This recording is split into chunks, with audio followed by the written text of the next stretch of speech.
Hi, I'm Bill O'Reilly. Thanks for watching us tonight. President Obama and his favorite students. That is the subject of this evening's Talking Points memo. The president's address last night was heavy on grievance, that is discussing Americans who are not doing as well as other Americans. The president is promising to fix that.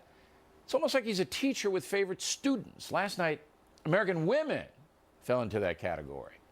As you may know, the president wants more income fairness. He wants to lessen the gap between rich Americans and working Americans. Now, that's a noble goal if it comes about in the private marketplace. But an imposition into private earnings by the feds goes directly against our capitalistic system. Nevertheless, the president and the Democratic Party have targeted American women as a group that needs help.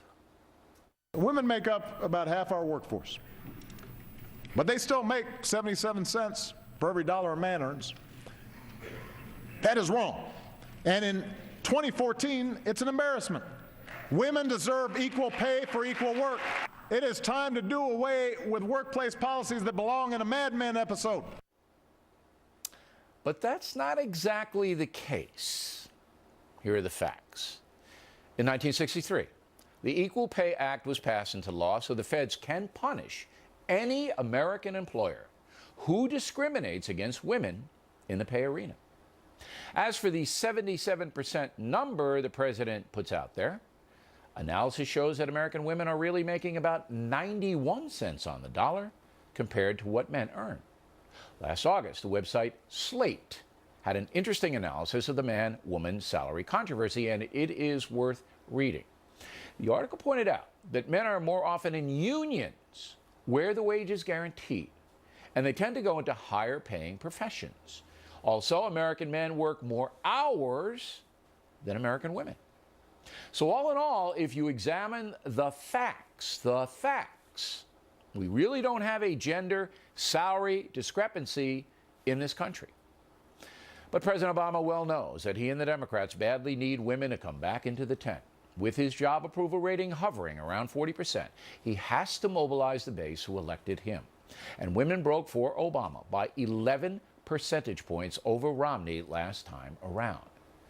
Talking Points is here to set all the records straight. And we believe the war on women stuff is a political ruse, generally speaking. No system is perfect, but the American capitalistic marketplace provides opportunity for just about everyone who gets educated and is willing to work hard. And one more note about last night's address. The Republican Party should really wise up and stop opposing raising the minimum wage. It should be $10 an hour. If an adult American is willing to work, $10 is fair. But I would have a lower wage scale for teenagers just beginning their workforce experience. Remember, if a worker is no good, management can fire the person. But if a worker is good, come on. $10 an hour, babysitters get that. The GOP needs to stop working against working people. $10 an hour should be the law of the land. And that's a memo. Now for the top story tonight, reaction joining us from Washington, Republican Kate Obenchain and Democrat Kirsten Powers. So what say you about gender economics powers? Well, I have to say people should mark their calendars. Today is the day. I think we are going to agree on everything, Bill. At least I agreed with everything that you just said. And what's interesting about the Slate article is that it was written by Hannah Rosen, who is a feminist. And she is the one who's arguing that the numbers that the president is using are completely skewed. You know, that the way that it's being described is actually not quite accurate, that it's a much more complicated picture for why women are making less money. So I think you're right that the president is sort of cynically doing this to, excite the base, the women's base. What do you think about that? I don't like it. I mean, I have never been a big fan of the war on women because I think it's a sort of cynical way to try to exploit women's fears. And I think this is the perfect example of it, that this is not. Now, look, 91 cents on the dollar still isn't okay. It should be, we should make the same amount of money. It can't be perfect parity with the. Yeah. Listen, let me give you an example, and then Kate can address this. Basketball players. All right, men basketball players in the NBA make astronomical salaries, okay? But women basketball players in their professional league do not. And that is because more people in television contracts go to the men than the women. So you never, unless you want to be in Cuba, unless you want to go see como está usted, okay? You can't have perfect wage parity in a capitalistic system. Go, Kate.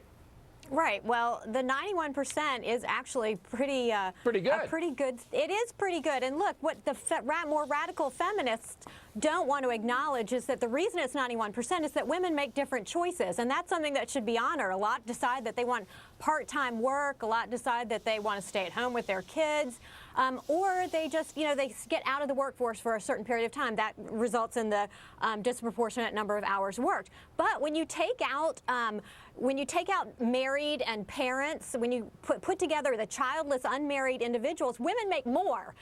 20 to 30-year-old women make more. So look, we are so far ahead of a lot of other countries, but we need to acknowledge making choices, different choices. It's not a social Everybody's problem. It's something that we lives should are honor. different. Everybody has a different skill set.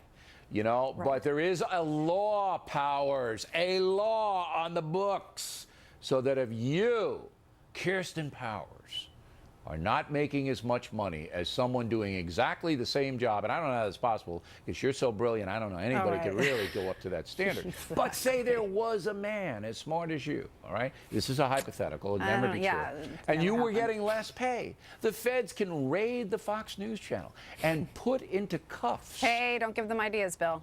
Okay, and you know that law is on the books, and you know they can do it. Yeah. So what's the beef?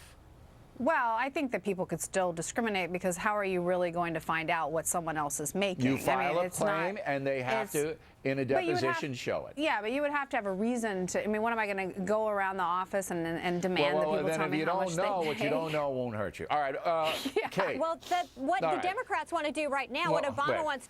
I got a question for you. Okay.